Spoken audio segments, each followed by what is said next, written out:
Former Governor Tim Pawlenty joins us. Good evening, sir. And someone from a member of the public in Iowa came up to you and said that unhappy with one of your remarks and said you were the incarnation of George Bush. Did you take that as a compliment or not so much? Well, good evening. Good to be with you, Greta. I'm not sure how he meant that, but I think I remember a couple of interactions today. But what I was talking about is the need to balance the budget. I'm prepared as president to submit a balanced budget and actually enact a balanced budget. And I'm one of the candidates in the race, the only candidate in the race who's actually has a consistent conservative record of getting budgets balanced, getting taxes cut. My record in Minnesota on doing health care reform the right way, appointing conservative judges. I think most conservatives and Republicans would like it. And I think that's the person who is making those comments probably has a different view.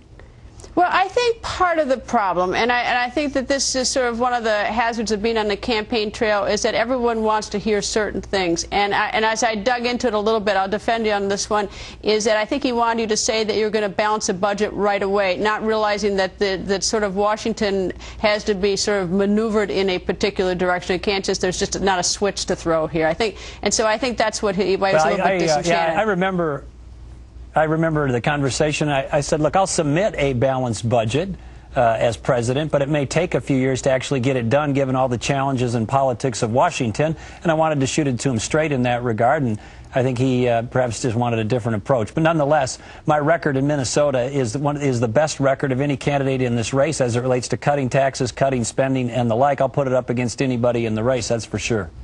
All right, your fellow Minnesotan, Representative Michelle Bachmann, a lot of talk today about her migraine headaches, and I think you got cornered about that. Tell me your thoughts on whether or not that's a disqualifier or not, whether we should be digging into this history or not.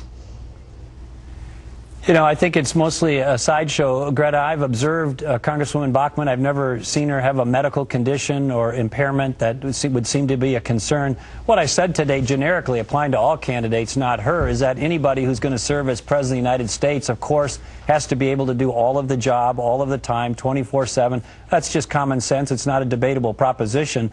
But as applied to her, obviously we would defer to the medical professionals in that regard. But I've never observed any concerns or problems with her in that regard. And the real issue, and I've been traveling all over Iowa, we're going to put 700 miles in an RV in this great state, talking to people, and the only headache they're concerned about is the economic headache Barack Obama's given them with this crushing unemployment and terrible Obama economy. So if I can sort of bring it down to a soundbite, is that you think she's physically able to be president, you just disagree with her and think that you'd be a better candidate. Is that fair? Yeah, I think that's exactly right. Okay, now Washington. There's a lot going on here. Who's going to get if we go past this debt ceiling limit on August 3rd? Who's going to get blamed and why? I mean, what's the strategy on both sides at this point? Well, I think the public will assign blame to both sides, but this isn't about a poll or one moment in time. Look, Greta, over tax and financing issues in one of the most difficult political states for a conservative in the country, Minnesota, I had the first government shutdown in the 150-year history of my state. And my poll numbers went from pretty good to pretty bad in a big hurry. And people said, you know, stick a fork in him, he's done. But I had the fortitude to do the right thing, to draw lines in the sand, stand on principle, get that spending under control, stand for balanced budgets, and not just talk about it, but get it done. And my record of results, not rhetoric, is one of the distinguishing factors in this race. People said, look, he's never going to continue on in politics. The next year, 2006, I got reelected in one of the most challenging states in the country and one of the most challenging years for Republicans. So if you do the right thing and you set your compass to true north, you're not only going to have, I think, a good outcome politically, but you're going to have the best outcome and the right outcome for the country.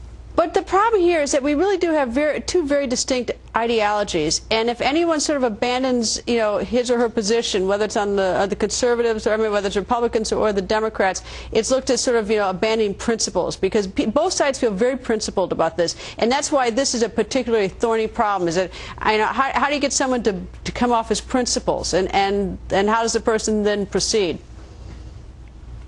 Well, the only crisis here isn't just the debt ceiling. There's another crisis that's brewing as well, and that is our country is drowning and sinking in debt. And the hour is later than people realize. So to cut some expedient deal just to avoid the discomfort of this moment isn't what's right for the country in the long haul. The debt ceiling issue is an opportunity to get real reform. So would you do the Senator Mitch McConnell proposal, which is sort of to have a three-part stage so we could sort of try to fix things as we go along? No, Greta, I don't think that's a good idea. Long ago, I said sequence the payments so we don't have this false choice between a default and raising the debt ceiling. They didn't take my advice back in January and February. Now their back's up against the wall. I wish they didn't raise the debt ceiling, but if they do, they have to get real significant reform that fixes the problem or at least points us in a dramatically better direction.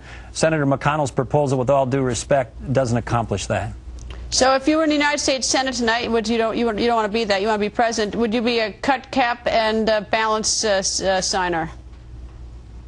Yes, in fact, I was one of the first national leaders to sign that pledge and that approach on cut, cap, and balance. I think it's the right approach. Those are the right reforms. And I don't believe anymore that politicians are going to go to Washington, most of them, and actually have fiscal discipline. We got to have some guardrails up around these politicians. That's why I strongly support a constitutional amendment to balance the budget. That's going to take some time to do, and that's why we need to do some heavy lifting in the meantime to at least get the cuts and the reform started. And again, everybody on the Republican side in the race is going to say they're the ones who can do it on spending and taxes and the like, but I've actually done it. That's why we have this tour in Iowa called the Road to Results. It's not about more Barack Obama fancy speeches or the like. It's about getting the job done. And when you look at my record, you'll see that I've actually done it. I don't just flatten my jaw and talk about it. I did it in a difficult environment. Governor, thank you very much for joining us. Enjoy Iowa, and I hope you come back soon. Thank you, sir. Well, it's been great to be in Iowa. Thank you for having me on the show, Greta.